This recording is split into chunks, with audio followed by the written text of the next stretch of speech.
달콤해 even 마치 bonbon dessert 한 모금들이 마신 순간 dumb dumb before 날 자제하려 시도했지만 조절이 안 돼 마보다 본능이 so fast 달콤해 even 마치 bonbon dessert 한 모금들이 마신 순간 dumb dumb before.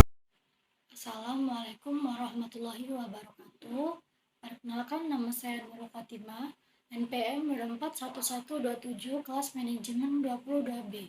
Di sini saya akan menjelaskan materi tentang manajemen hutang. Pengertian manajemen hutang. Manajemen hutang adalah proses mengelola kewajiban keuangan atau utang perusahaan atau individu dengan cara yang efisien dan bertanggung jawab.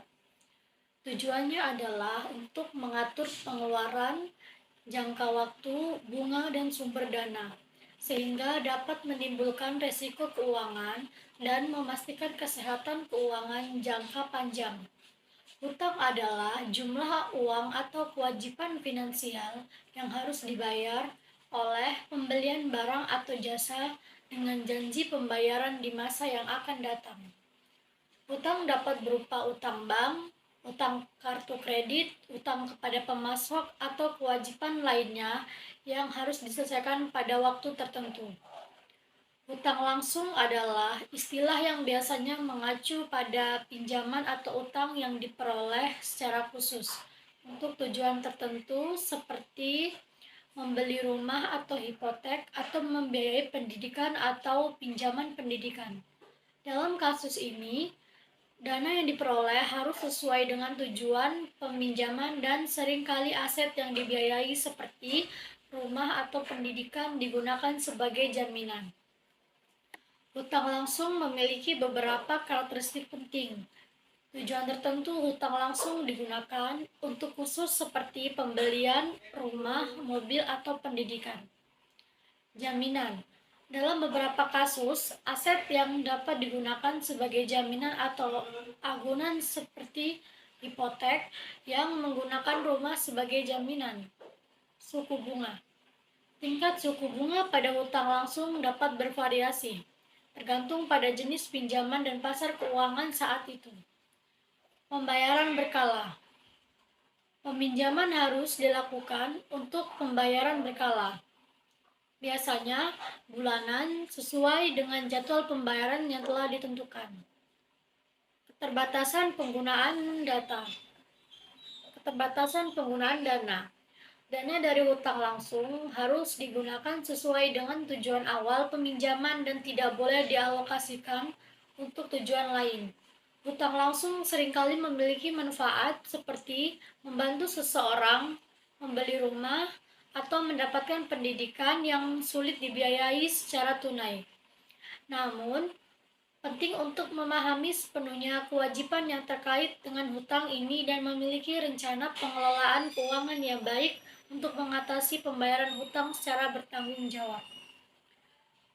Perencanaan hutang adalah proses merencanakan bagaimana mengelola utang dengan bijak dan bertanggung jawab.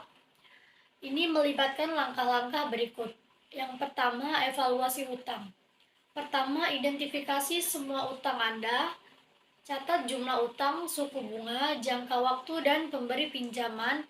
Ini mencakup hutang seperti pinjaman pribadi, hipotek, kartu kredit, dan lainnya. 2. Prioritaskan utang.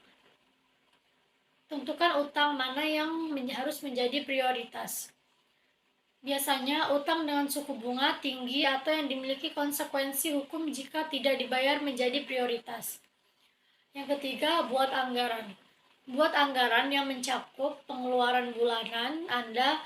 Ini akan membantu Anda melihat beberapa banyak uang yang dapat dialokasikan untuk pembayaran setiap bulan. Dan yang keempat, rencana pembayaran utang. Tentukan rencana pembayaran utang yang realistis. Cobalah untuk membayar lebih dari pembayaran minimum jika memungkinkan, terutama pada utang dengan suku bunga tinggi. Yang kelima, konsolidasi utang. Pertimbangan konsolidasi utang jika diperlukan, ini melibatkan menggabungkan beberapa utang menjadi satu utang dengan suku bunga lebih rendah seperti pinjaman konsolidasi atau transfer saldo. Yang keenam, Renegosiasi suku bunga. Coba renegosiasi suku bunga dengan pemberi pinjaman Anda. Beberapa pemberi pinjaman mungkin bersedia menurunkan suku bunga jika Anda memiliki catatan pembayaran yang baik. 7. Hindari utang baru. Selama Anda berusaha melunasi utang, hindari mengambil utang baru kecuali jika diperlukan. Yang kedelapan, hemat pengeluaran. Temukan cara untuk menghemat pengeluaran sehari-hari agar dapat mengalokasikan lebih banyak uang untuk membayar utang. Yang kesembilan, pertimbangkan penyimpangan darurat. Selalu ada kemungkinan keadaan darurat. Pertimbangkan untuk membangun dana darurat agar tidak terpaksa mengambil utang tambahan dalam situasi darurat. Yang ke-10, konsultasikan penasihat keuangan. Jika utang Anda sangat kompleks atau Anda merasa kesulitan mengelola utang, pertimbangkan untuk berkonsultasi dengan seorang penasihat keuangan atau konselor keuangan yang berpengalaman. Perencanaan hutang membantu kita mengurangi utang dengan cara yang terstruktur dan menghindari kesulitan. Penting untuk berkomitmen pada rencana tersebut dan menjalankannya secara konsisten. Manajemen utang yang lancar adalah kemampuan untuk mengelola utang secara efisien, membayar tagihan tepat waktu, dan mengurangi utang seiring berjalannya waktu. Berikut beberapa langkah untuk menjalankan manajemen utang yang lancar. 1. Pemahaman utang. Ketahui secara lengkap semua utang yang Anda miliki, termasuk jumlah utang, suku bunga, dan jadwal pembayaran. Yang kedua, anggaran yang bijak. Buat yang mencangkup semua pengeluaran bulanan dan pastikan Anda mengalokasikan dana yang cukup untuk membayar utang secara rutin. Yang ketiga, prioritaskan utang. Utamakan pembayaran utang dengan suku bunga tinggi atau yang memiliki konsekuensi hukum jika tidak dibayar tepat waktu. Manajemen utang lancar memungkinkan Anda mengurangi utang Anda sambil menjaga keseimbangan keuangan. Anda itu juga dapat membantu Anda membangun sejarah kredit yang baik dan memajukan tujuan keuangan Anda. Utang berlebihan dapat memiliki sejumlah resiko serius termasuk 1. Beban keuangan. Pembayaran utang bulanan yang tinggi dapat menjadi beban keuangan yang berat.